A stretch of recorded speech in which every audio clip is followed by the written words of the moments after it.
Nigerian political landscape, Nigerian political kitchen is heating up. Plenty things are happening. People are calling Jonathan to contest, and it's so funny.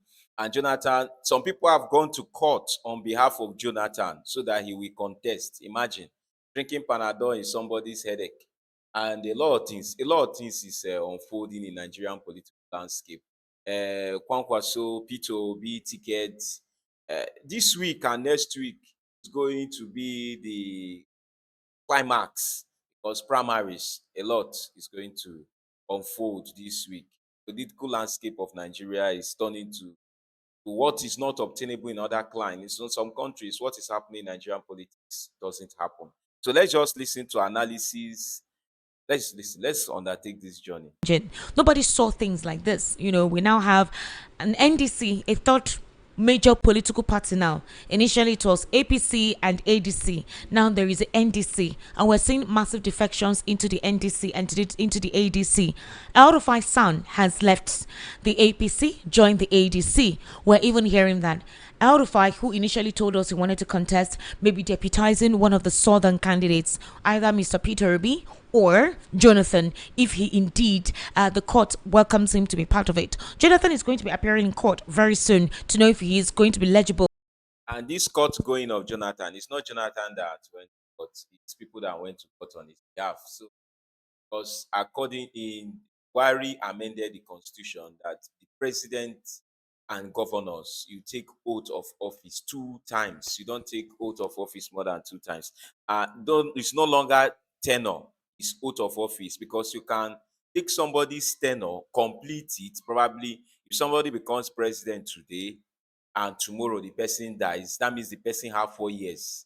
Then can finish the 4 years. After that, will now do 2 more tenors, which is making it tenors.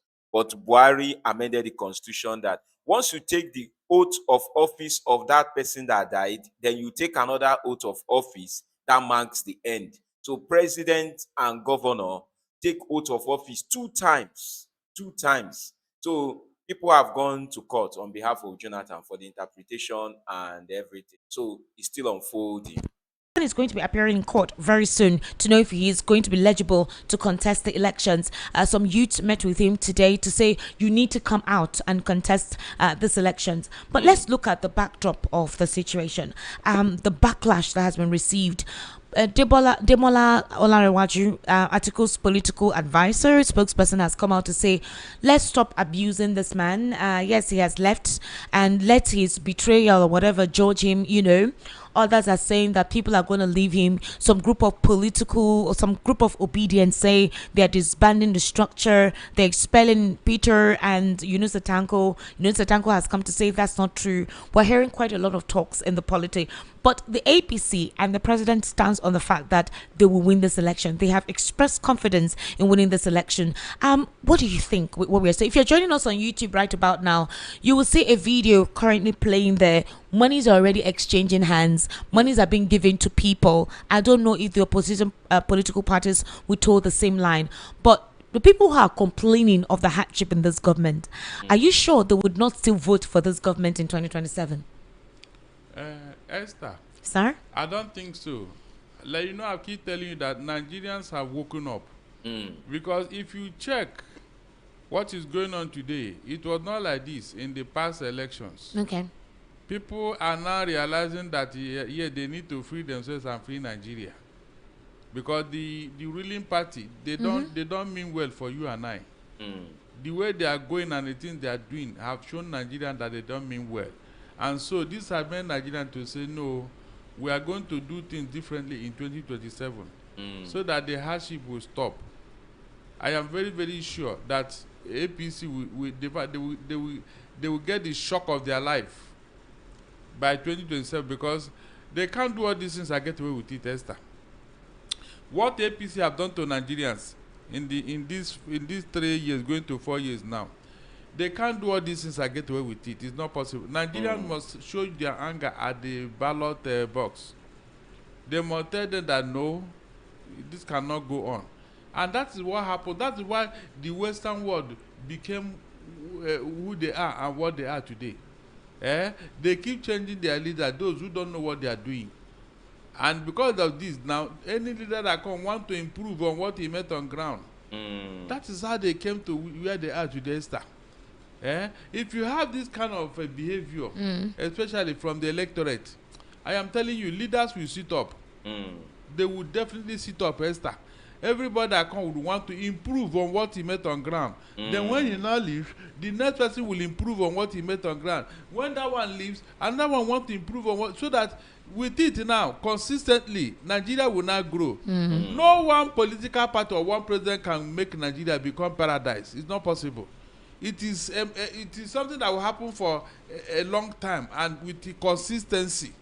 As long as there's a roadmap to develop Nigeria, when you come, you follow it. When you come, no matter the party you come from, like you have American, whether Democrat or Republican, it is always about who? America. Exactly. Esther, it's always about America. That's why America is where it is today. No other way. No other way, Esther.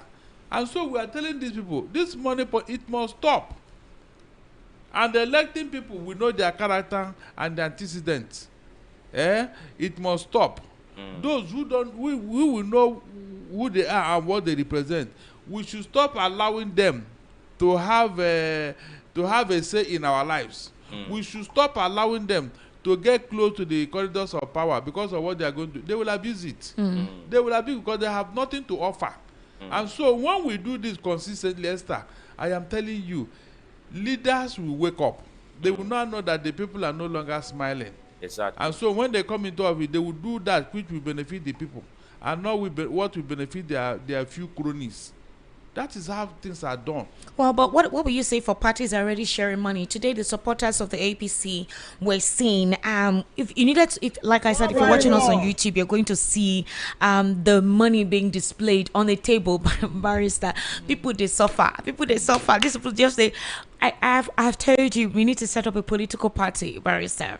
We need to enjoy this money. So apparently, the money was put up. I think they put the money across a table and they call you, come collect your money. You go 5,000, 10,000. You present a card or something like that. If you're watching us on YouTube, you actually see that video. Money is in array, and there are talks that more of this. This is part of the president's renewed hope agenda. So they are renewed hope ambassadors. I think the renewed hope ambassadors support group, and this is their own way of trying to rally, campaign, mobilize, get support for those that will support President Bola Ahmed Tinubu. And this is just a section in Lagos. It's not just like a major one. I think I heard it's a more of, somewhere in Festa thereabout, where these guys converged with this money. So they call you and present the cash to you. It's almost like it's an award.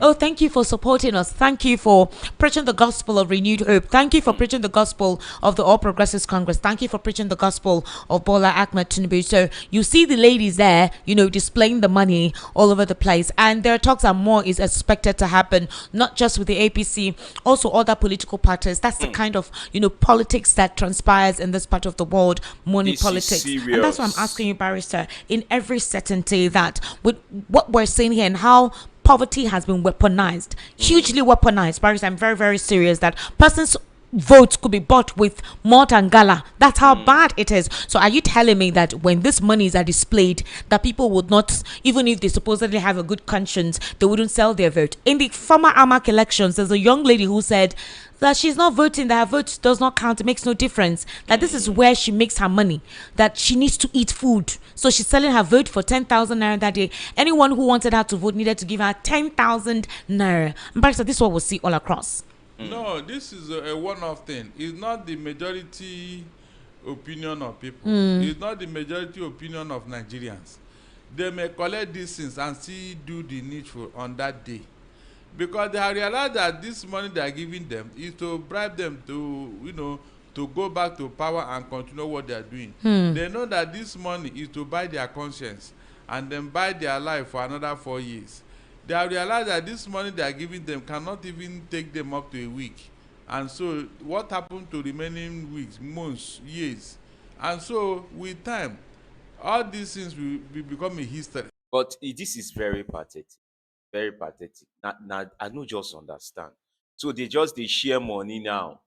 And how do you expect Tinubu? There is no light. For electricity, zero. You're talking about education, zero. See jam now. People went to write jam, they kidnapped them. Insecurity, minus zero. Everything. And he still has money to share. 5,000. This is pathetic. This is pathetic. Something should be done. Something drastic should be done.